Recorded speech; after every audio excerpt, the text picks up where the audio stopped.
Insurance ഉണ്ടെങ്കിൽ 3.5 ലക്ഷവും insurance ഇല്ലെങ്കിൽ 3 ലക്ഷം എന്ന് പറയുന്ന സംവിധാനം തകരാറാണ്, വലിയ അനീതിയാണ്.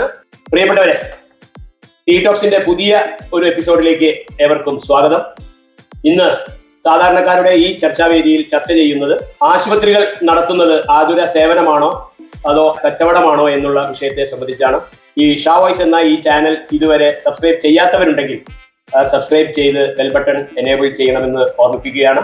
ഏവർക്കും ഒരിക്കൽ കൂടി ഷാ വോയ്സിലേക്ക്, ടീടോക്സിലേക്ക് ഹൃദയം നിറഞ്ഞ സ്വാഗതം.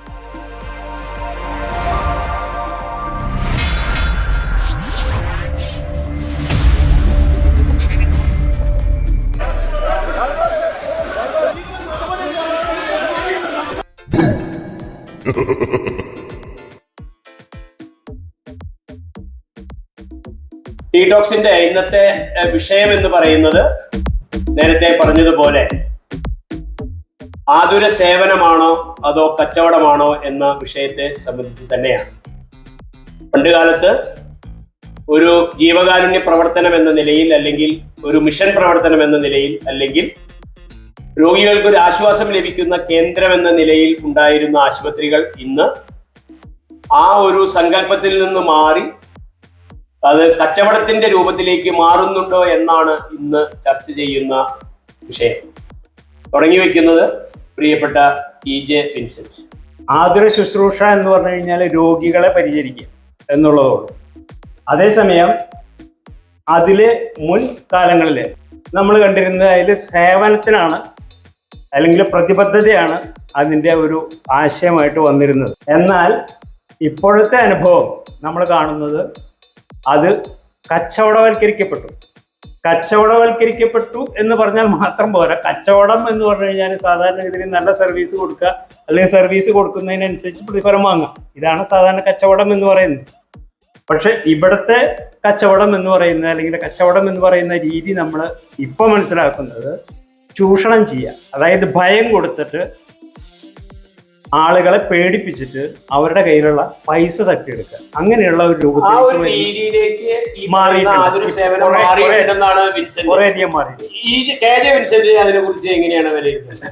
എനിക്ക് ഈ സബ്ജക്റ്റിൽ സംസാരിക്കുമ്പോൾ തോന്നുന്നത് കേരളത്തിൽ പൊതുവെ ആതുര സേവനം, അല്ലെങ്കിൽ നമ്മുടെ ആ ഒരു സർവീസ് ഓറിയന്റഡ് ആയിട്ടുള്ള ആശുപത്രിയുടെ സേവനം എന്ന് പറയുന്നത് കുറെയൊക്കെ കേരളത്തിൽ നടക്കുന്നുണ്ട് എന്നാണ് എൻ്റെ ഒരു അഭിപ്രായം. പിന്നെ കേരളത്തിൽ തന്നെ ആശുപത്രികൾ നമുക്ക് 2-3 തരത്തിൽ തരംതിരിക്കാൻ പറ്റും. ചില ആശുപത്രികൾ 1-2 വ്യക്തികളുടെയാണ്, ചില ആശുപത്രികൾ ചില സന്യാസി സമൂഹങ്ങളുടെയാണ്. അത് ഹിന്ദു സമൂഹമാവാം, മുസ്ലിം സമൂഹമാവാം, ക്രിസ്ത്യൻ സമൂഹമാവാം. അങ്ങനെ സന്യാസി സമൂഹങ്ങളുടെ ആശുപത്രികൾ വേറൊരു തരത്തിലുണ്ട്. പ്രൈവറ്റ് ഒരു വ്യക്തിയുടെ മാത്രം, അല്ലെങ്കിൽ കുറച്ച് വ്യക്തികളുടെ മാത്രം ആശുപത്രികൾ വേറെയുണ്ട്. സർക്കാർ ആശുപത്രി മൂന്നാമത്തെ ഒരു തരമുണ്ട്. സർക്കാർ ആശുപത്രിയിൽ പൊതുവെ ആളുകൾ ആവശ്യത്തിന് സ്റ്റാഫില്ലാതെയോ ഡോക്ടറില്ലാതെയോ സർവീസിന്റെ കാര്യത്തിൽ കുറച്ച് ബുദ്ധിമുട്ടുകൾ അനുഭവിക്കുന്നുണ്ട്. പക്ഷെ അവിടെ കച്ചവടം എന്ന് പറയാൻ പറ്റില്ല, കാരണം അവിടെ ചാർജ് ചെയ്യാത്തത് കൊണ്ട് പിന്നെ കച്ചവടത്തെ പറ്റി സംസാരിക്കുന്നതിൽ അർത്ഥമില്ല. പക്ഷെ മറ്റു ഹോസ്പിറ്റലുകളിൽ എനിക്ക് തോന്നിയത് ഈ EJ വിൻസെന്റ് പറഞ്ഞതുപോലെ പണ്ട് ഇത് വെറും സർവീസ് മാത്രമായിരുന്നു. കാരണം ലാഭം ഇതിന്റെ ഒരു ലക്ഷ്യമായിരുന്നില്ല. കാരണം അധികവും സന്യാസാശ്രമങ്ങളാണ് ഈ ആശുപത്രി നടത്തിയിരുന്നത്. അതുപോലെ ഡോക്ടർമാരായാലും സ്റ്റാഫായാലും കാശിനോട് ഇപ്പോൾ ഉള്ള പോലെയുള്ള ഒരു ആർത്തി ഇല്ലാത്തൊരു കാലമായിരുന്നു. അതുപോലെ ഒരുപാട് ഉപകരണങ്ങൾ ഉപയോഗിക്കാത്തൊരു കാലമായിരുന്നു. പക്ഷെ ഇപ്പോഴെന്ത് പറ്റിയെന്ന് വെച്ചാൽ എല്ലാ ആശുപത്രിയിലും ഒരുപാട് ഉപകരണങ്ങൾ വാങ്ങിക്കൂട്ടിയിട്ടുണ്ട്. അതിൽ പലതിനും ഭയങ്കര വിലയുള്ളതാണ്. അപ്പോൾ ആശുപത്രിക്കാരുടെ മുന്നിൽ നോക്കിക്കഴിഞ്ഞാൽ ഈ ഉപകരണങ്ങൾ കുറേയൊക്കെ ഉപയോഗിച്ചാൽ മാത്രമേ അവർക്ക് നഷ്ടമില്ലാതെയോ അല്ലെങ്കിൽ ലാഭത്തിലോ ഓടാൻ പറ്റുള്ളൂ. അപ്പോൾ ആവശ്യമില്ലാതെ തന്നെ ചില ടെസ്റ്റുകൾക്ക് നമ്മളെ വിധേയമാക്കുന്ന രീതികളിലേക്ക് വരുന്നു. അതുപോലെ ചാർജ്, അങ്ങനെ ആവശ്യമില്ലാത്ത ടെസ്റ്റുകൾ നടത്തുന്നുണ്ടെന്നാണ് വിൻസെന്റ് പറഞ്ഞു വെക്കുന്ന. നിർബന്ധമല്ലാത്തത് ചെയ്തതുകൊണ്ട് തെറ്റൊന്നുമില്ല. ഇപ്പൊ ഒരു വേദന ഉണ്ടെന്ന് പറഞ്ഞ ഒരാൾക്ക് ഒരു എക്സ്റേ എടുത്തതുകൊണ്ട് എല്ലിന് പ്രശ്നമില്ല എന്ന് മനസ്സിലാക്കാൻ പറ്റുന്നുണ്ടെങ്കിലും സാധാരണ ചെല്ലുന്ന എല്ലാവർക്കും എക്സ്റേ എടുക്കേണ്ട ആവശ്യമില്ല. അപ്പോൾ അത് ചെയ്യുന്ന ഘട്ടം, അതായത് മിക്കവാറും ആൾക്കാർക്ക് എക്സ്റേ എടുക്കുക, എല്ലാവർക്കും സ്കാൻ ചെയ്യുക, അങ്ങനത്തെ ചില കാര്യങ്ങളിലേക്ക് നമ്മുടെ ആശുപത്രി രീതികൾ മാറിയിട്ടുണ്ട്. അപ്പൊ എന്ത് പറ്റുന്ന വെച്ചാല് സാധാരണഗതിക്ക് 1000 രൂപയ്ക്ക് ഒരു ചികിത്സ നടക്കേണ്ട ഒരാൾക്ക് അത് 10,000-ഓ 20,000-ഓ ആവുന്ന അവസ്ഥയിലേക്ക് എത്തിയിട്ടുണ്ട്. അതായത് അവര് മുടക്കുമുതൽ ചെയ്തു വെച്ചിരിക്കുന്ന വലിയ യന്ത്രങ്ങളുടെ ഉപയോഗം ആവശ്യമില്ലെങ്കിലും അടിച്ചേൽപ്പിക്കുന്ന രീതിയിലേക്ക് ചികിത്സാ സമ്പ്രദായം മാറിയിട്ടുണ്ടെന്നാണ് വിൻസെന്റ് സൂചിപ്പിച്ച ഒരു കാര്യം. ജോസൻ, ഞാൻ ഈ കാര്യത്തില് പറയുമ്പോൾ നമ്മൾ ആസ്പത്രികൾ ഈ പറഞ്ഞ പോലെ 50 വർഷം 50കളിലൊക്കെ ഉള്ളതെന്ന് പറഞ്ഞു കഴിഞ്ഞാൽ ശരിയാണ്, അതൊരു ആതുര സേവനമായിരുന്നു. കാലക്രമേണ അത് മാറുമ്പോൾ അതിൻ്റേതായ ടെക്നോളജിയുടെ ഡെവലപ്മെൻറ്റ് അത് നമ്മളെ ഒരു പരിധി വരെ ഉയർത്തി കൊണ്ടുവന്നിട്ടുണ്ട്. അന്നത്തെ സാഹചര്യത്തിൽ ഇത് ഇത്രമാത്രം ആവശ്യമില്ലായിരുന്നു എന്നുള്ള രീതിയിലാണ് പലപ്പോഴും. അന്ന് ഒരു MD ആയിട്ട് പോസ്റ്റ് ഗ്രാജുവേഷൻ എടുത്ത ഒരു ഡോക്ടറല്ല, ഒരു MBBS ഡോക്ടറിനെ രോഗികളെ പരിശോധിക്കാനും രോഗനിർണയം നടത്താനുമുള്ള കഴിവുണ്ടായിരുന്നു. അതേസമയത്ത് ഇന്ന് ഒരു MBBS ഡോക്ടറിന് ആ കഴിവില്ലാതെ വന്നു. കാരണം എന്താന്ന് പറഞ്ഞാൽ പറയാൻ പറ്റുന്നത് അതിന് കാരണം പറയാം. ഏത് വ്യക്തിയായാലും അവന്റെ ബൈ എക്സ്പീരിയൻസ് ആണ് അവൻ ആ എക്സ്പെർട്ട് ആവും. അപ്പൊ ആ MBBS ഒരു ഡോക്ടറായിട്ടിരിക്കുന്ന വ്യക്തി അതില് പരിശീലനം നടത്തുമ്പോഴാണ് രോഗത്തെ കുറിച്ചിട്ട് അവൻ സ്വയം കണ്ടെത്താൻ ശ്രമിക്കുന്നത്. നമ്മൾ ബ്ലഡ് ടെസ്റ്റ് ചെയ്താലാണ് ഈ വ്യക്തിയുടെ പ്രശ്നങ്ങൾ കണ്ടെത്തുന്നത്. വേറൊരു വിഷയം ഉണ്ടല്ലോ, അതായത് ഒരു രോഗിയെ സംബന്ധിച്ച് ആ രോഗത്തെ സംബന്ധിച്ച് കുറെ കൂടി ആക്യുറേറ്റ് ആയിട്ടുള്ള ഒരു നിഗമനത്തിലെത്താൻ ആധുനിക സമ്പ്രദായത്തിൽ വന്നിട്ടുള്ള ടെക്നോളജി ഉപയോഗപ്പെടുത്തുന്നു എന്നുള്ളത് കൂടുതൽ മെച്ചപ്പെട്ട ചികിത്സ ലഭിക്കാൻ സഹായകരമാവുന്നു എന്നുള്ളതിന്റെ അപ്പുറത്ത് പണ്ട് ഒരു ഡോക്ടർ രോഗിയുടെ കൈ വെറുതെ പിടിച്ചാൽ അയാൾക്ക് ഇയാളുടെ രോഗം പറയാൻ കഴിയുന്ന ഡോക്ടർമാരുണ്ടെന്നൊക്കെ ഞാൻ പറഞ്ഞു കേട്ടിട്ടുണ്ട് പണ്ട്. ശരിയാണ്, അതെ. പക്ഷെ അതൊക്കെ ബൈ എക്സ്പീരിയൻസ് കൊണ്ടുണ്ടാവുന്നത്, അവരുടെ അനുഭവങ്ങളിൽ നിന്നുണ്ടാവുന്നതിന്റെ അപ്പുറത്ത് ഇപ്പോ പുതിയ യന്ത്ര സംവിധാനങ്ങളുടെ ഉപയോഗപ്രകാരം പുതിയ ടെസ്റ്റുകളുടെ, പുതിയ ബ്ലഡ് ടെസ്റ്റുകളുടെ, പുതിയ തരത്തിലുള്ള ആധുനിക സംവിധാനങ്ങളുടെയൊക്കെ അടിസ്ഥാനത്തില് കൂടുതൽ കൃത്യമായ രോഗനിർണയത്തിലേക്ക് എത്താൻ സഹായിക്കുന്നു എന്നല്ലേ അത് പറയേണ്ടതുള്ളൂ. അതാണ് ഞാൻ പറഞ്ഞത്. അങ്ങനെ വരുമ്പോൾ അത് കോസ്റ്റ്ലി ആയിട്ടുള്ള ഒരു കാര്യങ്ങളാണ്. ആ ചെലവ് വഹിക്കേണ്ടി വരുന്നത് വ്യക്തികളാണ്.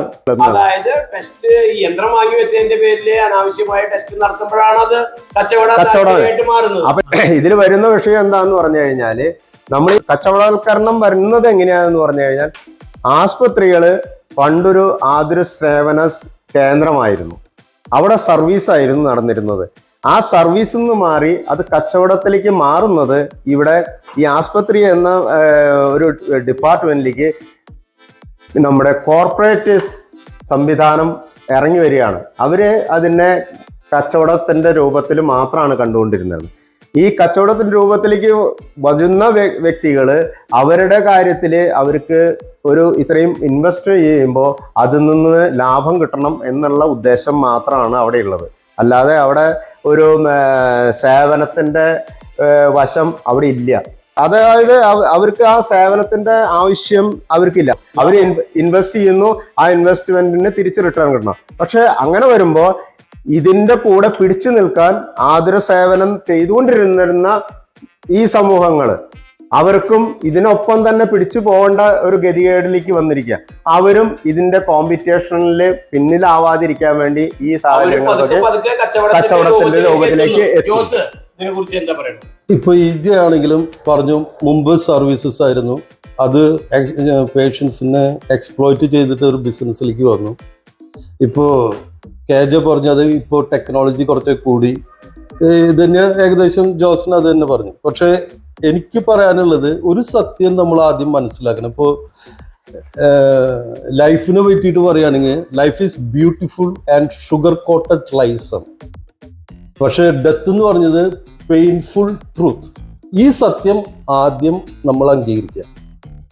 ഡെത്ത് എന്ന് പറഞ്ഞു കഴിഞ്ഞാൽ എല്ലാവർക്കും ഉണ്ട്, മനസ്സിലായേ? ഇത് നമ്മൾ അംഗീകരിച്ച് കഴിഞ്ഞു കഴിഞ്ഞാൽ ഒരു പരിധി വരെ ഈ എക്സ്പ്ലോയിറ്റ് ചെയ്യാനുള്ള നമ്മുടെ ഒരു ഇതുണ്ടല്ലോ, നമ്മൾ അവിടെ തല കൊണ്ടുവയ്ക്കില്ല. ഇപ്പോഴത്തെ ഹോസ്പിറ്റൽ എന്ന് പറഞ്ഞു കഴിഞ്ഞാല് തീർച്ചയായിട്ടും ഒരു പരിധി കഴിഞ്ഞിട്ട് നമ്മൾ ചികിത്സിക്കുന്നതിലും ട്രീറ്റ്മെന്റും ചെയ്യുന്നതിലും യാതൊരു അർത്ഥമില്ല. അത് പെയിൻഫുൾ ട്രൂത്ത് ആണ് ഡെത്ത് എന്ന് പറഞ്ഞാൽ. അപ്പൊ ഒരു പരിധി കഴിഞ്ഞാലേ നമ്മൾ ചികിത്സിച്ചില്ലെങ്കിൽ ഒരു മാസം കൊണ്ട് മരിക്കുമെന്ന് അറിയില്ല വിചാരിക്കുക. ഉദാഹരണത്തിന് ഇപ്പൊ ഹാർട്ട് അറ്റാക്ക് വന്നു, അയാൾക്ക് ഒരു ചെസ്റ്റ് പെയിൻ വന്നു, അയാൾ ആശുപത്രിയിൽ ചെന്നു. അപ്പോ ആൻജിയോപ്ലാസ്റ്റി അടക്കമുള്ള ചില സംവിധാനങ്ങൾ ചെയ്തു നോക്കുമ്പോ ചിലപ്പോ ഒരു സ്റ്റെന്റ് എന്ന് പറയുന്ന സംവിധാനം ഇട്ടാൽ അയാളുടെ വിഷയം തീരും. തീർച്ചയായിട്ടും അങ്ങനെ വരുമ്പോ പിറ്റേ മാസം ഒരു അറ്റാക്കും കൂടി ഉണ്ടായാൽ മരിച്ചു പോകേണ്ട ആൾക്ക് ഒരു പക്ഷേ 1 ലക്ഷം രൂപ ചെലവ് ചെയ്താൽ ഒരു 50 കൊല്ലം കൂടിയും ജീവിച്ചേക്കാവുന്ന സാഹചര്യം ചികിത്സ വേണ്ടാന്ന് പറയുന്നത്. ഞാൻ വേണ്ടെന്നല്ല പറഞ്ഞത്. ഈ പെയിൻഫുൾ ട്രൂത്ത് നമ്മൾ അംഗീകരിക്കുക ആദ്യം. ഇത് അംഗീകരിച്ച് കഴിഞ്ഞാലുള്ളൂ. ഇത് അംഗീകരിച്ച ഞാൻ ജസ്റ്റ് ഒരു ഇൻട്രൊഡക്ഷന് വേണ്ടി പറഞ്ഞതാണ്. പിന്നെ ഞാൻ പറഞ്ഞതെന്ന് പറഞ്ഞു കഴിഞ്ഞാല് മുമ്പ് സേവനമായിരുന്നു. അത് ഇൻട്രൊഡക്ഷൻ അവിടെ ഇരിക്കട്ടെ. എന്താ ഉദ്ദേശിക്കുന്നതെന്ന് മനസ്സിലായില്ല, അതാണ് എനിക്ക് മനസ്സിലാവാത്തത്. ഏജ് ഓൾഡ് ആയിട്ടുള്ള ഒരാൾക്ക് എന്തായാലും ഒരു പരിധി കഴിഞ്ഞാല് അയാൾ ജീവിക്കില്ല.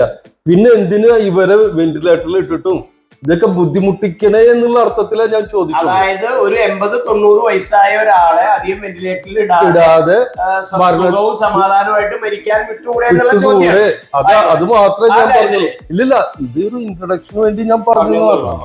പിന്നെ എന്തുകൊണ്ട് ഈ സർവീസസ് ബിസിനസ് ആയിട്ട് പോയി എന്നുള്ളത് പിന്നത്തെ കാര്യം. അതിനെ പറ്റി പറയുകയാണെങ്കിൽ ഒരു പരിധി വരെ നമ്മുടെ സർക്കാരാണ് അതിന്റെ ഉത്തരവാദി. കാരണം എഡ്യൂക്കേഷനും പ്രത്യേകിച്ച് മെഡിക്കൽ എഡ്യൂക്കേഷൻ നമ്മൾ ഫ്രീ ആയിട്ട് കൊടുക്കേണ്ട ഒരു സാധനമാണ്. ഇപ്പോഴത്തെ മെഡിക്കൽ എഡ്യൂക്കേഷൻ പൈസ മേടിച്ചിട്ടാണ് നടത്തുന്നത്. അപ്പൊ അതുകൊണ്ട് അത് ഓട്ടോമാറ്റിക്കലായിട്ട് ഒരു മണി മേക്കിംഗ് ബിസിനസ് ആയിട്ട് മാറി. അങ്ങനെ നമുക്ക് ഇപ്പോഴുണ്ടല്ലോ. അപ്പൊ ഓരോ ജില്ലയിലും ഇപ്പൊ കഴിഞ്ഞ ഉമ്മൻചാണ്ടിയുടെ കാലത്ത് പറഞ്ഞതനുസരിച്ച് എല്ലാ ജില്ലയിലും ഒരു മെഡിക്കൽ കോളേജ് സർക്കാർ സ്ഥാപിച്ചു. പറയണത് പ്രൈവറ്റ് മെഡിക്കൽ കോളേജിന് കൊടുത്തു. പ്രൈവറ്റ് മെഡിക്കൽ കോളേജിലുള്ള സംവിധാനം വരുന്നുണ്ട്. പ്രൈവറ്റ് മെഡിക്കൽ കോളേജിൽ MD എടുക്കണമെങ്കിൽ 1 കോടി രൂപ ചെലവ് വരുന്നു എന്നൊക്കെ പറയുന്ന സാഹചര്യങ്ങളും കഥകളൊക്കെ വേറെ. അല്ലല്ല, ഞാൻ വൺ ഓഫ് ദി റീസൺസാ പറഞ്ഞത്. ഇങ്ങനെയൊക്കെയാണ് പോസ്റ്റായിട്ട് കൂടുന്നത്. ഇപ്പൊ പാരന്റ്സ് പൈസ ചെലവാക്കുമ്പോ പാരന്റ്സിന്റെ ആഗ്രഹം എന്താ? കുട്ടികളുടെ ആഗ്രഹം പൈസ തിരിച്ചു മേടിക്കുന്നത്. നല്ല ഡോക്ടർമാര്, നല്ല എക്സ്പീരിയൻസ് ഉള്ള അല്ലെങ്കിൽ സമൂഹത്തിൽ പേരെടുത്ത ആളുകളെ പ്രൈവറ്റ് ആളുകൾ കൊണ്ടുപോകുമ്പോ ആ ഡോക്ടർമാർക്ക് പേയ്മെന്റ് നൽകുന്നുണ്ട്. അതിനനുസൃതമായ ചികിത്സാ ഫീസ് പോരെ എന്നുള്ളതാണ് ചോദ്യം. അതെ, ചികിത്സാ ഫീ ഒരു നല്ല ഫേമസ് ആയിട്ടുള്ള വളരെ അനുഭവ സമ്പത്തുള്ള ഒരു ഡോക്ടറുടെ സേവനം എനിക്ക് കിട്ടണമെങ്കിൽ ഞാൻ അതിന് അല്പം കൂടുതൽ ചിലപ്പോൾ ചെലവ് ചെയ്യേണ്ടി വരും ആ ഡോക്ടറുടെ സേവനത്തിന്. പക്ഷേ ഇന്നത്തെ ആശുപത്രികൾ മുഴുവൻ ആ ഒരു ഡോക്ടർക്ക് കൊടുക്കാനുള്ള ഫീസിന്റെ കാര്യത്തിൽ ഉള്ള വർധനവ് മാത്രമല്ലല്ലോ. അല്ല, ഈ ആശുപത്രിയെ സംബന്ധിച്ചിടത്തോളം നമ്മൾ ഒരു കാര്യം മനസ്സിലാക്കുന്നത്, ഡോക്ടർക്ക് ഫീസ് കൊടുത്തതുകൊണ്ട് അല്ലെങ്കിൽ ഒരു ഡോക്ടറെ വെച്ചതുകൊണ്ട് ഒരു ആശുപത്രി നടക്കില്ല. അവിടെ ഒരു ഡോക്ടർ ഒരു പാർട്ട് മാത്രമാണ്, ഒരു മേജർ പാർട്ട് എന്ന് പറയാം. അതിന്റെ ഒപ്പം ഒരു നേഴ്സ് സംവിധാനം ഉണ്ടായിരിക്കണം. ഈ നേഴ്സിംഗ് സംവിധാനം ഉണ്ടാവണം, ഫാർമസി സംവിധാനം ഉണ്ടായിരിക്കണം, മറ്റ് ഇൻഫ്രാസ്ട്രക്ചർ, അതായത് ഒരു കിടത്തി ചികിത്സ വേണമെന്നുണ്ടെങ്കിൽ അതിനുള്ള സൗകര്യങ്ങൾ. അവിടെ വിഷയമുള്ളത് പല ഹോസ്പിറ്റലുകളിലും വാർഡിൽ കിടന്നിട്ട് ഓപ്പറേഷൻ ചെയ്താൽ ഓപ്പറേഷന് 1 ലക്ഷം രൂപ. 4 ആളുള്ള റൂമിൽ കിടന്നിട്ട് ഓപ്പറേഷൻ ചെയ്താൽ 1.5 ലക്ഷം രൂപ. ഒരു നല്ല സുഖ സൗകര്യമുള്ള ഇൻഡിവിജ്വൽ ആയിട്ടുള്ള ഒരു റൂമിൽ കിടന്നിട്ട് ചികിത്സിച്ചാൽ ആ ഓപ്പറേഷന് 2 ലക്ഷം രൂപ. ഞാൻ ചോദിക്കുന്നത് എന്തുകൊണ്ടാണെന്നാണ്. അല്ല, ഞാൻ പറയണത് ആ റൂമിൽ കിടക്കണേന് കൂടുതൽ പൈസ വാങ്ങണം, വാങ്ങിക്കോട്ടെ, സൗകര്യം കൂടുതൽ ഉപയോഗിക്കുന്നവര്. വാർഡിൽ കിടക്കണവര് കുറച്ച് പൈസ കൊടുത്താൽ മതി, കാരണം വാർഡിലാണ് ഒരുപാട് ആളുകളുടെ ഇടയിലാണ് കിടക്കണം. പക്ഷേ ഇവിടെ കിട്ടേണ്ട ചികിത്സ ഈ 3 സ്ഥലത്തും ഒരേ ചികിത്സയാവണം. അപ്പൊ ഓപ്പറേഷൻ ഈ 3 ആൾക്കും ഒരേ ഓപ്പറേഷൻ ആവണം. ഒരേ ഓപ്പറേഷൻ ആവണല്ലോ നടക്കേണ്ടത്. ആ ഒരേ ഓപ്പറേഷന് ഒരേ ചാർജ് ആവണ്ടേ എന്നുള്ളതാണ് ചോദ്യം. പക്ഷേ ഇന്ന് പല ഹോസ്പിറ്റലിലും വാർഡില് ഓപ്പറേഷന് 1 ലക്ഷം, 4 ആളുള്ള റൂമിൽ കിടക്കുന്ന ഒരാൾക്ക് 1.5 ലക്ഷം, സിംഗിൾ റൂമിൽ കിടക്കുന്ന ആൾക്ക് ഓപ്പറേഷൻ ചാർജ് മാത്രം 2 ലക്ഷം എന്ന് പറയുന്ന തരത്തിൽ ആ ഒരു ചികിത്സയുടെ റേറ്റ് പോലും റൂമിനനുസരിച്ച്, കിടക്കുന്ന സ്ഥലം അനുസരിച്ച് വ്യത്യാസം വരുന്നത് അത് അംഗീകരിക്കാൻ എനിക്ക് കഴിയും. അതിലെ കുറച്ച് ന്യായമുണ്ട്. അതെന്തുകൊണ്ടാണെന്ന് വെച്ചാൽ കേരളത്തിൽ ട്രീറ്റ്മെന്റുകളൊക്കെ ആശുപത്രികളൊക്കെ തുടങ്ങിയത് അധികവും സന്യാസ സ്ഥാപനങ്ങളൊക്കെയാണ്. അവര് ഇതൊരു ആതുര ശുശ്രൂഷ എന്നുള്ള നിലയ്ക്ക് തുടങ്ങിയതാണ്. അപ്പോൾ ഈ പാവപ്പെട്ട ആൾക്ക് പലപ്പോഴും ഈ കൊടുക്കാനുള്ള പൈസ ഉണ്ടാവില്ല, കയ്യിൽ 1 ലക്ഷം ഉണ്ടാവില്ല. അപ്പോ കൂടുതൽ പൈസ ഉള്ള ആൾ റൂം എടുക്കുന്നു, അല്ലെങ്കിൽ 4 ആളുള്ള റൂം എടുക്കുന്നു, കൂടുതൽ ലക്ഷറീസ് ആയിട്ട് പോകുന്നു. ഈ വാർഡിൽ കിടക്കുന്ന ആൾക്കാർ അധികവും വരുമാനമില്ലാത്ത ആൾക്കാർ. 1 ലക്ഷം ആണെങ്കിൽ കൂടി ഓപ്പറേഷൻ 1 ലക്ഷമാണ് ചെലവ്. ആ 1 ലക്ഷം പോലും ബെയർ ചെയ്യാൻ പറ്റാത്ത ആളുകളാണ്. അപ്പൊ പണ്ട് തൊട്ടേ കേരളത്തിലുണ്ടായ ഒരു രീതി എന്താ, ഒരു ക്രോസ് സബ്സിഡി എന്നാണ് അതിനെ പറയുന്നത്. സബ്സിഡി നല്ലതാണ്, കാരണം ജനങ്ങൾക്കും അറിയാം കൊടുക്കുന്നുണ്ടെങ്കിൽ നല്ലതാണ്. അവിടെയാണ് വിഷയം. പണ്ട് അത് കൃത്യമായി നടന്നിരുന്നു. ഇപ്പോഴത് നടക്കണ്ടോ എന്നുള്ളത് നമുക്ക് കൃത്യമായിട്ട് അറിയില്ല. പക്ഷെ ഒരു കാര്യമുള്ളത്, ഈ ക്രോസ് സബ്സിഡി നടപ്പാക്കിയത് ഈ ആതുര ശുശ്രൂഷ കൃത്യമായി നടത്തിയിരുന്ന പണ്ടത്തെ സന്യാസാശ്രമങ്ങളൊക്കെ നടത്തിയിരുന്നത്. അത് ഇന്ന മതത്തിന്റെ ഒന്നുമില്ല, എല്ലാ മതത്തിന്റെയും അങ്ങനെ തന്നെയായിരുന്നു. പക്ഷെ പിന്നീട് അത് ഈ പ്രൈവറ്റ് ആളുകൾ ഈ രംഗത്തേക്ക് കടന്നു വരുന്നു. ജോസൻ പറഞ്ഞ പോലെ കോർപ്പറേറ്റ് മേഖലയിൽ നിന്ന് ആൾക്കാർ കടന്നു വരുമ്പോൾ അവരുടെ ലക്ഷ്യം ലാഭം മാത്രം ആണ്. അവരുടെ ഇതൊരു ആതുര ശുശ്രൂഷ. എനിക്കുണ്ടായ ഒരു അനുഭവം പറയാണ്. അതായത് എന്റെ മകൻ, അവന് ഒരു 5 വയസ്സുള്ളപ്പോൾ, അതായത് ഒരു 20 വർഷങ്ങൾക്ക് മുന്നേ, അവന് ഞങ്ങൾ ഭക്ഷണം കൊടുക്കുമ്പോൾ ചാള വറുത്ത് കൊടുത്തു. ആ ചാള വറുത്തതിന്റെ മുള്ള് തൊണ്ടയിൽ കുരുങ്ങിയെന്ന് പറഞ്ഞിട്ട് അവൻ കരച്ചിൽ തുടങ്ങിയിട്ട് എന്തുണ്ടായെന്ന് വെച്ചാൽ അവിടെ നിർത്താൻ വേണ്ടി നമ്മള് സാധാരണഗതിയിൽ നമ്മൾ ചെയ്യുന്ന ചില വിദ്യകളുണ്ട്. അതായത് പഴം കൊടുക്കുക, ചോറ് കൊടുക്കുക. അങ്ങനെ കുറച്ച് കഴിഞ്ഞപ്പോൾ കരച്ചിൽ മാറി അവൻ ഉറങ്ങിക്കഴിഞ്ഞ് നേരം എടുത്തപ്പോൾ വീണ്ടും കരച്ചിൽ തുടങ്ങി. അങ്ങനെ വന്നപ്പോൾ എന്താണെന്ന് വെച്ച് കഴിഞ്ഞാൽ ഞാൻ ഇവരെയും കൂട്ടിയിട്ട്, അതായത് വൈഫിനെയും മോനെയും കൂട്ടിയിട്ട് തൃശ്ശൂർ ടൗണിലെത്തി. ഒരു ഹോസ്പിറ്റലിലെത്തി. അപ്പൊ ENT ഡോക്ടർ ടോർച്ച് അടിച്ചു. അത് നോക്കി, ഇത് നോക്കി, എല്ലാം നോക്കിയിട്ട് പറഞ്ഞു വലിയ കുഴപ്പമൊന്നും കാണാനില്ല. പിന്നെ നോക്കിയപ്പോൾ എനിക്ക് പുള്ളിയുടെ ഒരു ആശയം അനുസരിച്ചാവണം.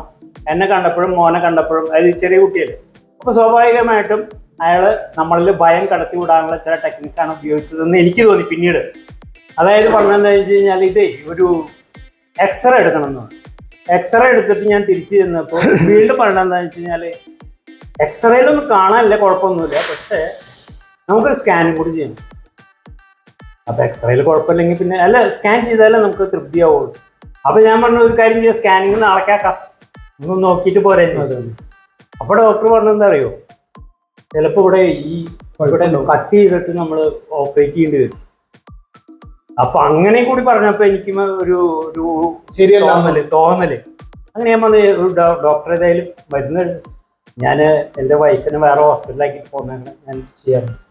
താഴെ ഇറങ്ങി വന്ന വഴിക്ക് മെഡിക്കൽ ഷോപ്പിൽ ചെന്നിട്ട് ഞാൻ ചോദിച്ചു, വേറെ ഡോക്ടർ ഏതെങ്കിലും ഉണ്ടെന്ന് ചോദിച്ചു. അപ്പോൾ അവര് പറഞ്ഞു മെഡിക്കൽ കോളേജിൽ ഇന്ന് റിട്ടയർ ചെയ്തൊരു ഡോക്ടറോടെ തൊട്ടടുത്തുണ്ട്. അങ്ങനെ ഞാൻ എന്ത് ചെയ്തെന്ന് വെച്ച് കഴിഞ്ഞാൽ, ഈ കുട്ടീനെ കേൾപ്പിച്ച് ഡോക്ടറെ അടുത്ത് ചെയ്യുന്നു. അത് നോക്കിയിട്ട് പറഞ്ഞു, ഇതൊരു കുഴപ്പമില്ല, ഒരു കാര്യം കിഡ്സ് പെയിൻ കില്ലർ മാത്രം, ആന്റിബയോട്ടിക്കിൽ ഒരു മരുന്ന് മാറി കഴിക്കണ്ട. കാരണം ചാളയുടെയാണ് മുള്ള്. വലിയ മുള്ളുകളാണെങ്കിലാണ് സാധാരണ ഇരിക്കുകയുള്ളൂ. ചാളയുടെ മുള്ള ഓട്ടോമാറ്റിക് ആയിട്ട് തന്നെ പോവും. മാത്രമല്ല, ഇനി അഥവാ എന്തെങ്കിലും പ്രശ്നം ഉണ്ടെങ്കിൽ 2 ദിവസം കഴിയുമ്പോഴേക്കും ചെറിയൊരു പഴുപ്പുണ്ടാക്കിയിട്ട് ഈ സാധനം പോത്ര. ഇതാണ് അതിന്റെ ഒരു രീതി.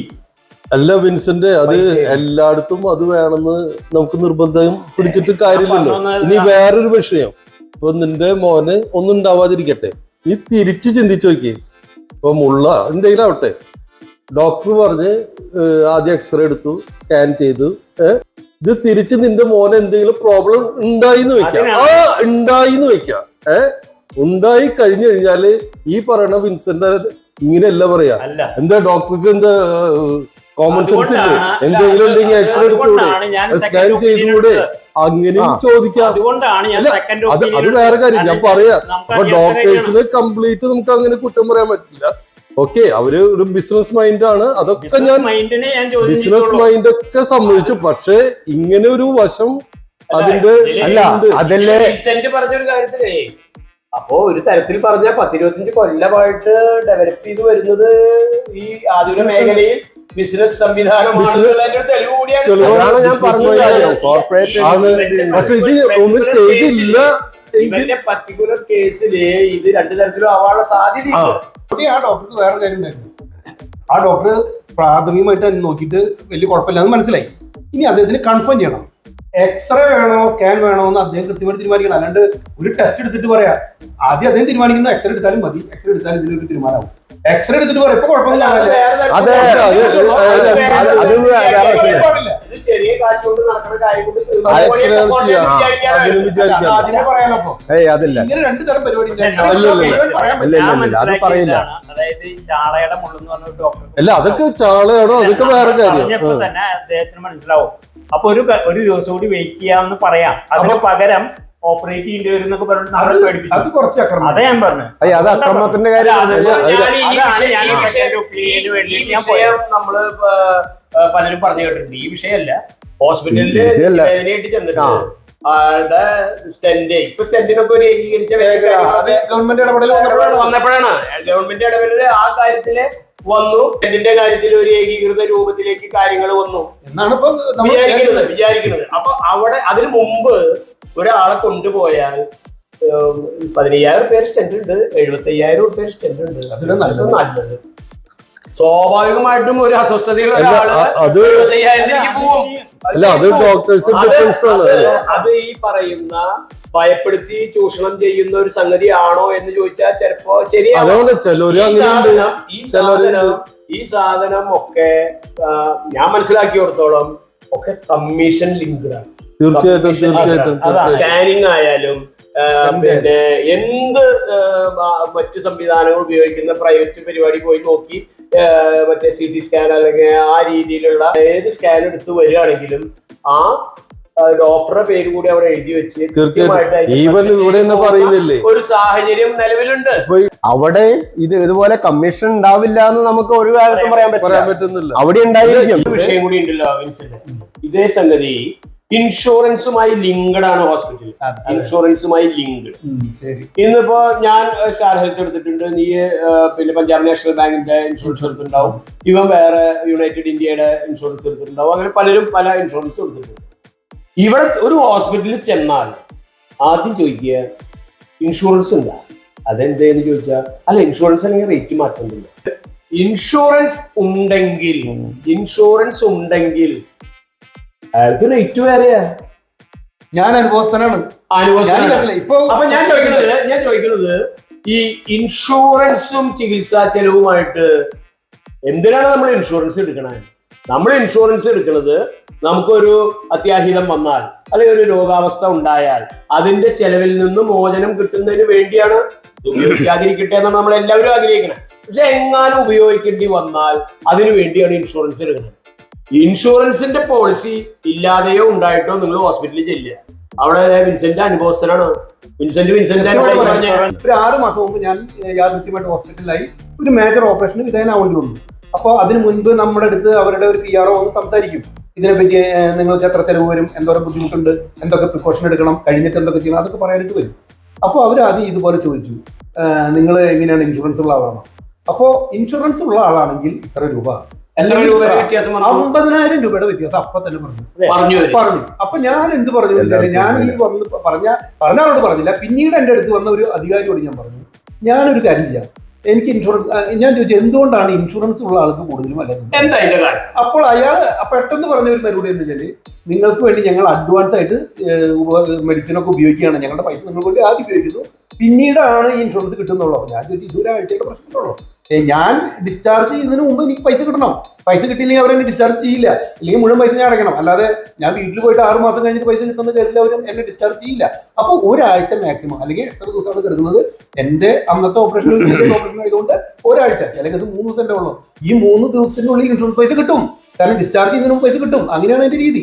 അപ്പോൾ ഇവർ പറഞ്ഞ് ഈ ലേറ്റ് ആവുന്നത് കൊണ്ടാണ്. അപ്പോൾ ഞാനൊരു കാര്യം പറഞ്ഞു, ഈ 50,000 രൂപ വ്യത്യാസം ഉണ്ടെങ്കിൽ ഞാനൊരു കാര്യം ചെയ്യാം, ഞാൻ നിങ്ങൾക്ക് പൈസ എന്നോട് പറഞ്ഞ എമൗണ്ട് ഞാനിപ്പോൾ ഓർക്കുന്നത്, ഇൻഷുറൻസ് ഉണ്ടെങ്കിൽ 3,50,000, ഇൻഷുറൻസ് ഇല്ലെങ്കിൽ 3 ലക്ഷം, അങ്ങനെ പറഞ്ഞു എന്നാണ് എൻ്റെ ഓർമ്മ.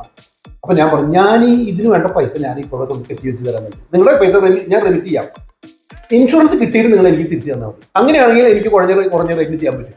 ഇവര് പറഞ്ഞു. അപ്പോൾ ഇവര് ഇതിനെപ്പറ്റി ആരാണ് ഇതിനെ പറഞ്ഞത്? അങ്ങനെയല്ലല്ലോ, ഇൻഷുറൻസിന് അങ്ങനെ കൂടുതലുണ്ടോ, അവർക്ക് തന്നെ എന്നോട് അങ്ങനെ പറയാൻ വഴിയില്ലല്ലോ, അങ്ങനെയൊക്കെ. പിന്നെ അവർ പൈസ കുറച്ചേറ്റിയോ എന്ന് എനിക്കറിയില്ല. പക്ഷെ ഇങ്ങനൊരു വലിയ വാദം നടന്നു. അതിന് വേറെ ദോഷം കൂടിയില്ല. ഈ ഇൻഷുറൻസ് ഇവര് 3 ലക്ഷം എന്നുള്ള 3.5 ലക്ഷം ആക്കി എടുത്താലേ നമുക്ക് ഒരു സാധാരണക്കാരന് ചിലപ്പോൾ 2 ലക്ഷത്തിന് ഇൻഷുറൻസ് ഉണ്ടാവുള്ളൂ. ഈ ചികിത്സാ ചെലവ് ശരിക്കും 1.5 ഒതുങ്ങുന്നത് അല്ലെങ്കിൽ 1.25 ഒതുങ്ങുന്നത് ഇവര് 2.25 ലക്ഷം ആക്കിയാലേ ബാക്കി 25,000 നമ്മുടെ കയ്യിൽ നിന്ന് വെക്കണം. പിന്നെ 2 ലക്ഷത്തിന് നമ്മൾ ഇൻഷൂർ ചെയ്യുന്നത് ഫോർ 1 ഇയർ. നമ്മുടെ ഒരു ട്രീറ്റ്മെന്റ് 1 ലക്ഷം ഉള്ളെങ്കിൽ അടുത്ത 1 ലക്ഷം നമുക്ക് അടുത്ത ഏതെങ്കിലും ഒക്കേഷനിൽ ഉപയോഗിക്കാം. അല്ലാതെ 2 ലക്ഷം ഇൻഷുറൻസ് വെച്ചിട്ട് ഈ ആശുപത്രി ചെലവ് 2 ലക്ഷം ആക്കി തരേണ്ട കാര്യമില്ല. ഇൻഷുറൻസിന്റെ കാര്യത്തിൽ വിൻസെന്റ് പറഞ്ഞൊരു വിഷയമുണ്ട്. വിൻസെന്റിനോട് അവന്റെ സർജറി നടന്നപ്പോ ആശുപത്രിക്കാർ പറഞ്ഞത് 3 ലക്ഷം ഇൻഷുറൻസ് അല്ലെങ്കിൽ 3.5 ലക്ഷം ഇൻഷുറൻസ് ആണെങ്കിൽ എന്താണ് അവിടുത്തെ സർവീസിന്റെ മാറ്റം?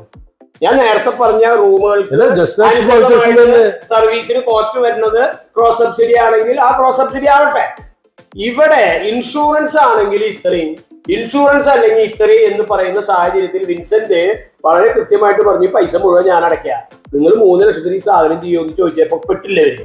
അതായത് ആദ്യം പേയ്മെന്റ് കൊടുത്താല് എന്നിട്ട് നമ്മൾ റീംബേഴ്സ് ചെയ്യില്ലേ ഇൻഷുറൻസിന്റെ ഇതിനനുസരിച്ച്, അങ്ങനെ വരുമ്പോ അതിൽ റേറ്റ് വ്യത്യാസം. അതായത് ഇനി നേരത്തെ പറഞ്ഞല്ലോ ഒരാഴ്ചത്തെ ഗ്യാപ്പിന്റെ കാര്യം പറഞ്ഞല്ലേ, അങ്ങനെ ഞാൻ മനസ്സിലാക്കിയിട്ടുള്ളതാണ് അത്. അപ്പൊ നമ്മളിപ്പോ സാധാരണ രീതിയിൽ പോയി കഴിഞ്ഞാൽ ഗ്ലൗസിനും മറ്റിനും മറിച്ചെന്നൊക്കെ കൊണ്ട് കുറെ അധികം കട്ട് ചെയ്യുന്നുണ്ട് ക്യാഷ്ലെസ്, കാർഡ് ക്യാഷ്ലെസ് ആയിട്ട് ഉപയോഗിച്ച് കഴിഞ്ഞാല്. അതേസമയം നമ്മള് ആദ്യം ക്യാഷ് കിട്ടുക എന്നിട്ട് റീംബേഴ്സ് ചെയ്യുക, അപ്പൊ ഇത്രയും ഡിഫറൻസ് ഇല്ല എന്നുള്ളതാണ്. ആശുപത്രിക്കാരല്ലേ ബില്ലിടുന്നത്? അല്ല, ബില്ലിടും. ബില്ലിടുന്ന ആശുപത്രിക്കാരാ. ഇൻഷുറൻസ് കമ്പനി അത് ശരിയാണ്. ഇൻഷുറൻസ് കമ്പനി രണ്ടാമതല്ലേ വരുന്നത്. അതാണ് ഇതിലെ വിഷയം എന്താ അറിയോ, നമ്മൾ പറയണത് നമുക്കൊരു ഇൻഷുറൻസ് ഇല്ല, നമ്മൾ ഇൻഷുറൻസ് കമ്പനിയായിട്ട് ബന്ധമുണ്ടോ ഇല്ലേ എന്നുള്ളത് ആസ്പത്രിക്ക് അറിയേണ്ട ആവശ്യമില്ല. നമ്മൾ ക്യാഷ്ലെസ്സിന് വേണ്ടിയിട്ടാണ് അത് ആവശ്യമുള്ളത്, അല്ലെങ്കിൽ ഒരു ആവശ്യമില്ല. നമ്മൾ റീഎംബേഴ്സ്മെന്റ് ആണ് ഇൻഷുറൻസ് കമ്പനിക്കോ അല്ലെങ്കിൽ ഗവൺമെന്റ് ഇതിലേക്ക്, ഇപ്പോൾ ഗവൺമെന്റ് ഡിപ്പാർട്ട്മെന്റിലേക്ക് നമ്മൾ ഇത് കൊടുക്കുകയാണെന്നുണ്ടെങ്കിൽ ഈ ബില്ലുകൾ എല്ലാം കൂടിയിട്ട് നമ്മൾ സബ്മിറ്റ് ചെയ്യുകയാണ് ചെയ്യുന്നത്. അവിടെ നിന്ന് അവർ സാങ്ഷൻ ആക്കി തരുന്നു. അതുപോലെ ഇൻഷുറൻസ് കമ്പനിക്ക് നമ്മൾ റീഇംബേഴ്സ്മെന്റിന് വേണ്ടി കൊടുക്കുകയാണെന്നുണ്ടെങ്കിൽ നമ്മളിത് കൊടുക്കുകയാണെങ്കിൽ ആസ്പത്രിയായിട്ട് യാതൊരു ബന്ധവുമില്ല, നമുക്ക് ഇൻഷുറൻസ് ഉണ്ടെന്ന് നമ്മൾ അറിയേണ്ട ആവശ്യമില്ല. നമ്മൾ പറഞ്ഞ് നമുക്ക് മേടിക്കാം. അതാണ് ക്യാഷ്ലെസ്സില് ഈ വിഷയം ഇത് ഈ പറഞ്ഞ വിഷയം. ഞാൻ ഇൻഷുറൻസ് ഉണ്ട്, എനിക്ക് 5 ലക്ഷത്തിന്റെ ഇൻഷുറൻസ് ഉണ്ട്. ഈ 5 ലക്ഷത്തിന്റെ ഇൻഷുറൻസ് ഉള്ള വിൻസെന്റ് ഞാൻ ഇൻഷുറൻസ് ഉണ്ട് എന്ന് പറഞ്ഞാൽ 3.5 ലക്ഷം ഓപ്പറേഷൻ ആവുന്നു, 3 ലക്ഷം അല്ലെങ്കിൽ ഓപ്പറേഷൻ. അതായത് ഇവിടെ അതൊന്നും അവര് ചോദിക്കുന്നില്ല. ഇൻഷുറൻസ് ഉണ്ട് നമ്മൾ പറയേണ്ട ആവശ്യമില്ലല്ലോ. ഉണ്ട് എന്ന് പറയുമ്പോ തന്നെ ഇൻഷുറൻസ് ആണെങ്കിൽ നിങ്ങളുടെ ചാർജ് 3.5, ഇൻഷുറൻസ് അല്ലെങ്കിൽ 3 എന്ന് പറഞ്ഞ ഈ 50,000 രൂപ എന്തിനു വേണ്ടി നമ്മളിൽ നിന്ന് തട്ടിപ്പറിക്കുന്നത്? അതുകൊണ്ട് ജോസഫ് പറഞ്ഞത് കൃത്യമായ ഒരു ഇടപെടൽ അല്ലല്ല. അതാണ് അങ്ങനെ പോയാൻ പറ്റില്ല, അങ്ങനെ പറയാനില്ലല്ലോ. ഒരു സർക്കാർ ഇടപെടൽ ഉണ്ടാവേണ്ട ഒരു വിഷയമാണ്. അതെല്ലാം ഞാൻ പറഞ്ഞത് ചിന്തിക്കില്ലേ 3.5 പോയി ഞാൻ ക്യാഷ്ലെസ് അത് ചിന്തിക്കുക. അപ്പൊ അടുത്ത പ്രാവശ്യം കൂട്ടും ആൾക്കാർ ക്യാഷ്ലെസ്സിൽ സർക്കാർ ഇതിൽ ഇടപെടണമെന്ന് പറയണേ. അതുകൊണ്ടാണ് പറയണേ സർക്കാർ ഈ കാര്യത്തിൽ, അതായത് ഹോസ്പിറ്റലുകളിൽ ഇൻഷുറൻസ് ഉണ്ടോ ഇല്ലേ എന്നുള്ളതിന്റെ പേരില് സംഖ്യയിൽ വ്യത്യാസം വരുന്നുണ്ടെങ്കിൽ ഈ മേഖല സർക്കാർ ശ്രദ്ധിക്കണല്ലോ. സർക്കാർ ജീവനക്കാരുടെ കയ്യിൽ നിന്ന് മാസം 500 രൂപ മേടിക്കുക, എന്നിട്ട് ഇൻഷുറൻസ് കവറേജ് കൊടുത്തേക്കുക. അവർക്ക് ചികിത്സാ സഹായത്തിന്റെ അപ്പുറത്ത് അതില്ല. ഇനി ഇൻഷുറൻസ് ആണെന്ന് പറഞ്ഞിട്ട് 500 രൂപ കൊടുത്തേക്കുക, 500 രൂപ നിശ്ചയിച്ചേക്കുക. സർക്കാരിനെ കുറ്റപ്പെടുത്തുമ്പോ നീ വിറക്കേണ്ട. ഇത് സർക്കാരിനെ കുറ്റപ്പെടുത്തലല്ല. ഏത് സർക്കാർ? ഞാൻ പറയുന്നത് ഈ സർക്കാർ ഇപ്പൊ നടപ്പിലാക്കിയ എക്സ്പെർട്ട് കമ്മിറ്റി വെച്ച് ഒരുപാട് ചർച്ച നടത്തി. നീ പറയുന്ന ലോകത്തെ മുഴുവൻ ചികിത്സയും ഏകീകരിച്ച് ഒരു ചികിത്സയ്ക്ക് റേറ്റ് നിശ്ചയിച്ച് ഈ നിശ്ചയിച്ച റേറ്റ് 500 രൂപ വെച്ച് മാസം മേടിച്ചിട്ട് ഇപ്പൊ ഇൻഷുറൻസ് കമ്പനിക്കാർ പറയണ 1000 രൂപ വേണമെന്നാണ് അവർ പറയുന്നത്. ഇതിന് കൃത്യമായ ഒരു മാനദണ്ഡം നിശ്ചയിക്കാൻ ഈ സർക്കാരിനല്ല, ഒരു സർക്കാരിനും അത്ര എളുപ്പമല്ല. അത് APL ആയ എനിക്ക് നേരത്തെ APL ആണ് വിൻസെന്റ്, 5 ലക്ഷത്തിന്റെ ഇൻഷുറൻസ് ഉണ്ട്. അവനോട് പറഞ്ഞത് ഇൻഷുറൻസ് ഉണ്ടെങ്കിൽ 3.5 ഇൻഷുറൻസ് ഇല്ലെങ്കിൽ 3 എന്നും പറയുന്ന വിഷയം ഉണ്ടല്ലോ. ആ വിഷയത്തില് ഒരു ഇടപെടൽ ആവശ്യമുണ്ടെന്ന് പറയണം. അല്ലാണ്ട് അതില് സർക്കാരിന്റെ പോരായ്മ വിൻസിന്റെ ഏത് ഹോസ്പിറ്റലിൽ പോയത്? വിൻസിന്റെ ഏത് ഹോസ്പിറ്റലിൽ? പ്രൈവറ്റ് ഹോസ്പിറ്റലാണ്. പ്രൈവറ്റ് ഹോസ്പിറ്റലാണ്. പ്രൈവറ്റ് ഇൻഷുറൻസിന്റെ അല്ലല്ല, ഞാൻ പ്രൈവറ്റ് ഹോസ്പിറ്റൽ എന്നുള്ള സങ്കല്പം തന്നെ തെറ്റാണ്. മെഡിക്കൽ കോളേജില് ഞാൻ ഒരു കാശ് കൊടുക്കണം കേരളത്തിന്റെ പരിസ്ഥിതിയില് സാമ്പത്തിക സ്ഥിതി ഇപ്പോൾ ഗവൺമെന്റില്ല. അതുകൊണ്ടാണ് അത് ചെയ്യാത്തത്. ഈ വേറെ കാര്യം പറയണത്, എന്നോട് ഈ ഒരു പ്രൈവറ്റ് ആശുപത്രിയിലായിരുന്നു ഈ സംഭവം നടന്നത്. അത് പ്രത്യേകിച്ച് പറയാനില്ല. പ്രൈവറ്റ് ആശുപത്രിയിലാണല്ലോ ചാർജും ഇൻഷുറൻസ് ഒക്കെ വേണ്ടി വരുന്നത്. ഗവൺമെന്റ് ആശുപത്രി നിസ്സാര പൈസ എന്തെങ്കിലും വേണ്ടി വരുവാണോ? ഇവിടെ എനിക്കൊരു കാര്യം പറയാനുള്ളത്, ഈ PR എന്നോട് ഇത് പറഞ്ഞത് അത് actually it was A mistake. അവരത് എന്നോട് പറയാൻ പാടില്ല. പറയുന്നത് തെറ്റാണ്. അല്ല, പറയാൻ പാടില്ല. തെറ്റാണ്, പക്ഷെ എല്ലായിടത്തും പറയുന്നു. പക്ഷെ അത് പറയാൻ പാടില്ല. ശരിക്കും പറഞ്ഞാൽ അവർ പറയുന്നത് നമ്മളോട് ആദ്യം ചോദിക്കണം. ഞാൻ വെറുതെ അവരെ ഉപദേശിക്കണം കേട്ടോ. അവരെന്നോട് ചോദിക്കണം, നിങ്ങൾ എന്താണ് ഇൻഷുറൻസ് ആണോ? ആണ് എന്ന് പറഞ്ഞാൽ മാത്രം അത് പറയുക. അല്ല എന്ന് പറഞ്ഞാൽ മറ്റേ സൈഡ് പറയുക. അല്ലാതെ ഇതാണെങ്കിൽ നിങ്ങൾക്ക് ഇത്രയും മറ്റൊന്ന് വെച്ച് പറഞ്ഞാൽ ചോദ്യം ചെയ്യും. എന്തുകൊണ്ടാണ് പലയിടത്തും പറയുന്നുണ്ട്. ഇതിപ്പോ ഒരുപാട് എല്ലാ സ്ഥലത്തും പറയുന്ന കാര്യമാണ് സാർ. ശരിയല്ല. ഞാനിപ്പോ ഈ അടുത്ത് എന്റെ ഒരു ബന്ധുവിന് വേണ്ടി ഹോസ്പിറ്റലിൽ പോയി, അവിടെയും ഇൻഷുറൻസ് ആണെങ്കിൽ ഇത്ര, ഇൻഷുറൻസ് അല്ലെങ്കിൽ ഇത്ര. ഞാൻ പറഞ്ഞ ഈ വിഷയം അത് കേരളത്തിലെ ആളുകളെ കുറിച്ച് വളരെ അന്യായമായ രീതിയിൽ പിന്നെ ചൂഷണം ചെയ്യുന്ന ഒരു മേഖലയായിട്ട് ഹോസ്പിറ്റലുമായി ബന്ധപ്പെട്ട ഈ ഇൻഷുറൻസ് സംവിധാനം മാറിയിട്ടുണ്ട്. അതില് കൃത്യമായ ഒരു ഇടപെടല് നടത്തേണ്ട ഉത്തരവാദിത്തം അത് നിന്റെ സർക്കാരാണ് ഇപ്പൊ ഭരിക്കണേന്ന് വെച്ചാൽ നിന്റെ സർക്കാരിനെ, എന്റെ സർക്കാരാണ് ഭരിക്കണേന്ന് വെച്ചാൽ എന്റെ സർക്കാരിനെ, ഏത് സർക്കാരിനാണെങ്കിലും ഇൻഷുറൻസ് ഉണ്ടെങ്കിൽ 3.5 ലക്ഷവും ഇൻഷുറൻസ് ഇല്ലെങ്കിൽ 3 ലക്ഷം എന്ന് പറയുന്ന സംവിധാനം തകരാറാണ്, വലിയ അനീതിയാണ്. അത് മാറ്റം വരുത്തണം എന്നാണ് എനിക്ക് ഇപ്പോ ഈ അവസരത്തിൽ പറയാനുള്ളത്. അത് ശരിയാണ്. പക്ഷെ അർത്ഥത്തിൽ ദോഷമുണ്ട്. ഒന്ന്, കൂടുതൽ പൈസ ഉപയോഗിച്ചത് കൊണ്ട് എന്റെ ഇൻഷുറൻസിന്റെ കവറേജ് നഷ്ടപ്പെട്ടു പോകുന്നു വെറുതെ. എനിക്ക് വീണ്ടും ചിലപ്പോ ഒരു മാസം 2 മാസം കഴിഞ്ഞ് വീണ്ടും ഹോസ്പിറ്റലൈസ് വന്നാൽ എന്റെ കയ്യിൽ നിന്ന് കാശ് അടക്കേണ്ടി വരും. കാരണം ഇവര് ആവശ്യമില്ലാതെ ഒരു ലിമിറ്റ് ഉയർത്തി വെച്ചിരിക്കുക. അതുകൊണ്ടാണ് ഞാൻ പറഞ്ഞത് ഇൻഷുറൻസ് കമ്പനി ആയിട്ടുള്ള ഒരു ഇതാണത്. ഇൻഷുറൻസ് കമ്പനിയുടെ സമ്മർദ്ദഫലമായിട്ടാണെങ്കിലും പറയുന്ന സംഗതിയാണെങ്കിലും ഇതിൽ ആരെങ്കിലും ഒരാൾ ഇടപെടണ്ടേ സാറേ? അത് ഇടപെടുന്നുണ്ട്. ആരോഗ്യമന്ത്രി ആയാലും സർക്കാർ ആയാലും ഇടപെടണം. ആരോഗ്യ ഇൻഷുറൻസുമായി ബന്ധപ്പെട്ട് നടക്കുന്ന ഇൻഷുറൻസ് ഭീകരതയെ തുറന്നു കാട്ടിയ ആതുര സേവനം കച്ചവടമോ എന്ന ചർച്ചാ പരമ്പരയുടെ ആദ്യ ഭാഗം ഇവിടെ അവസാനിക്കുകയാണ്. ഇതിനോടൊപ്പം നിന്ന മുഴുവൻ ആളുകൾക്കും ഹൃദയം നിറഞ്ഞ നന്ദി രേഖപ്പെടുത്തുന്നു. കൂടുതൽ വെളിപ്പെടുത്തലുകളുമായി വരുന്ന 2ാം ഭാഗത്തിനായി കാത്തിരിക്കൂ. അതുവരേക്കും ബൈ ഫ്രം ഷാവേഴ്സ്.